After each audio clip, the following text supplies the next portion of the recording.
अस्सलाम वालेकुम, मेरा नाम मोहम्मद इशफाक है। पिछले लेक्चर में हमने बीएस कम्बिनेटोरिक्स के एमसीक्यूज 1 से लेकर 16 तक किए थे। इस लेक्चर में हम 17 से अबव वाले 17 और इससे अबव वाले एमसीक्यूज करेंगे। एमसीक्यू 17 है, कहते हैं when two vowels letters followed by two digits how many different arrangements are possible when no vowels are letters repeated.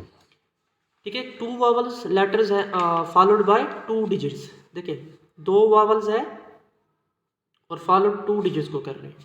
अब टोटल डिजिट्स हमारे देखिए, दो वावल्स हैं, टू डिजिट्स को फॉलो कर रहे हैं। ठीक है, अब टोटल वावल्स कितने होते हैं हमारे पास? 5 होते हैं। और टोटल लेटर्स कितने होते हैं हमारे पास? 10, यानी 0 1 2 3 4, तो 10 लेटर्स होते हैं। तो कहता है कि इसमें उसने क्या कहा हुआ है कि are when no vowels are letters repeated, मतलब वो रिपीट नहीं करेंगे। देखिए, अगर हम देखें वावल, तो वावल पहले अगर लेट करें हम क्या लिखते हैं इसकी जगह 5, क्योंकि टोटल वावल हमारे पास 5 है। मल्टीप्लाई, अब रिपीट तो नहीं कर सकता, इसके बाद 4 आएगा, तो वावल्स की तो हो गया। अब डिजिट की बात करें तो पहले 10 डिजिट आएगा और इसके बाद क्या आ जाएगा 9, क्योंकि रिपीट हमने नहीं करना। तो इनको मल्टीप्लाई करवाएं, जो भी हमारे पास आंसर आएगा वही इसका आंसर होगा। मतलब 5 4 मल्टीप्लाई 4 मल्टीप्लाई 10 मल्टीप्लाई 9, तो इसका option A is correct option. MCQs हमारे पास 18 है। Number of arrangement in ball, ये तुम्हारे पास है, ये इस तरह की परमुटेशंस है जिसमें लेटर्स रिपीट कर रही है। तो ये क्या होता है, इसका फार्मूला होता है कि टोटल जो है उनका फैक्टोरियल और डिवाइडेड बाय जो रिपीट हो रहे होते हैं उनका फैक्टोरियल। तो ये टोटल 4 फैक्टोरियल, और ए 1 बार आ रहा है, बी भी 1 बार आ रहा है, और एल जो है वो 2 बार आ रहा है, तो 2 का फैक्टोरियल। तो इसको सिंप्लीफाई करें तो आंसर 12 आता है। आप सॉल्व भी कर सकते हैं, तो या इस तरह भी कर सकते हैं कि 1 का फैक्टोरियल, क्योंकि आंसर 1 होता है तो लिखने की जरूरत नहीं है, तो 4 फैक्टोरियल डिवाइडेड बाय 2 का फैक्टोरियल भी लिख सकते हैं। तो इसके सारे के सारे ऑप्शन करेक्ट है। 19 MCQs है, what is the coefficient of a की 5b की square in the expansion of 2a minus 3b की पावर 7 इज।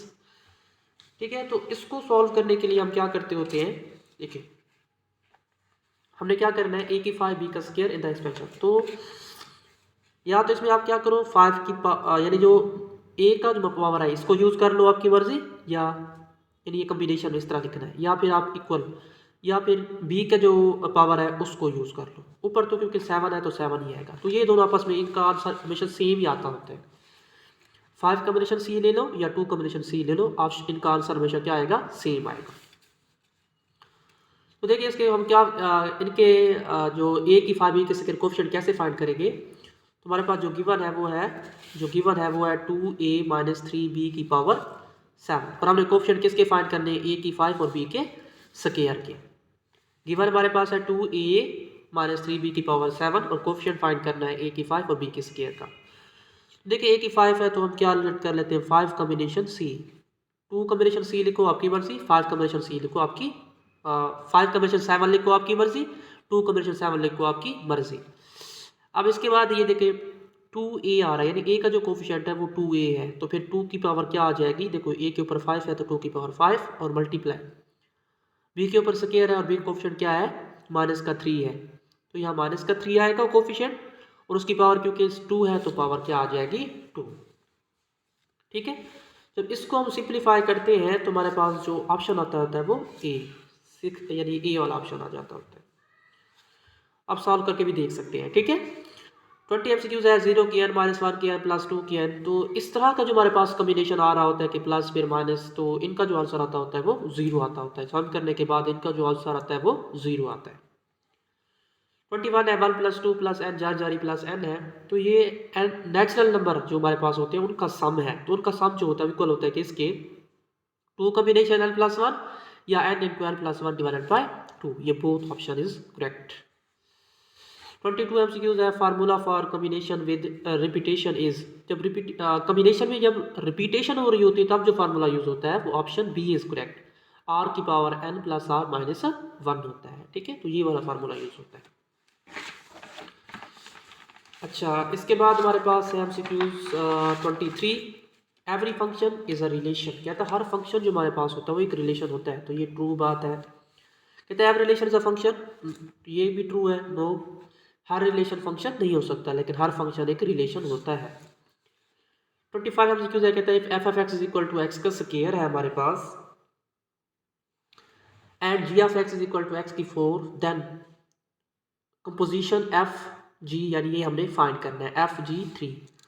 तो ये हमने क्या करना है, इसको फाइंड करना है। तो इसको कैसे फाइंड करेंगे, देखिए हमारे पास है F of X is equal to X का स्क्वायर है और G of X is equal to X की 4 है और हमने फाइंड करना है क्या, एफ जी ऑफ 3।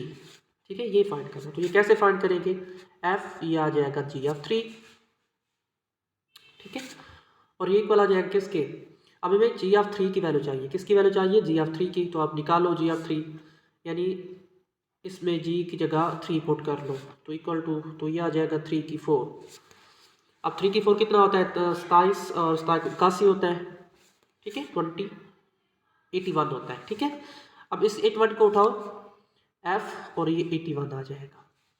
अब इस 81 को उठा के हम कहाँ पुट करेंगे, एफ वाले फंक्शन में, क्योंकि इसके साथ एफ आ रहा है, क्या आ रहा है, एफ आ रहा है। तो जब इस 81 को कहाँ पुट करेंगे, यानी इस वाले फंक्शन में, इस वाले फंक्शन की वैल्यू क्या है, एक्स का स्क्वायर। ठीक है, तो इसमें हम क्या कर देते हैं 81 और उसका क्या ले लेते हैं, स्क्वायर। तो जब 81 का स्क्वायर लेंगे हमारे पास जो इसका आंसर आता है वो आता है ऑप्शन ए। ठीक है, 65 और 61 आप चेक भी कर सकते हैं। If F of X equal to X square then F of 4 बार इसका फंक्शन अप्लाई करें 1 पे, तो आंसर इसका क्या आएगा, फिर भी 1 ही आएगा। देखिए पहले हम f1 की वैल्यू पुट करेंगे, फाइंड करेंगे, तो यहाँ 1 पुट करेंगे तो आंसर 1 आ जाएगा। तो फिर यहाँ f1 आ जाएगा, फिर इसी फंक्शन में बार बार 1 को पुट करते रहे तो उसका आंसर हमेशा 1 ही होगा।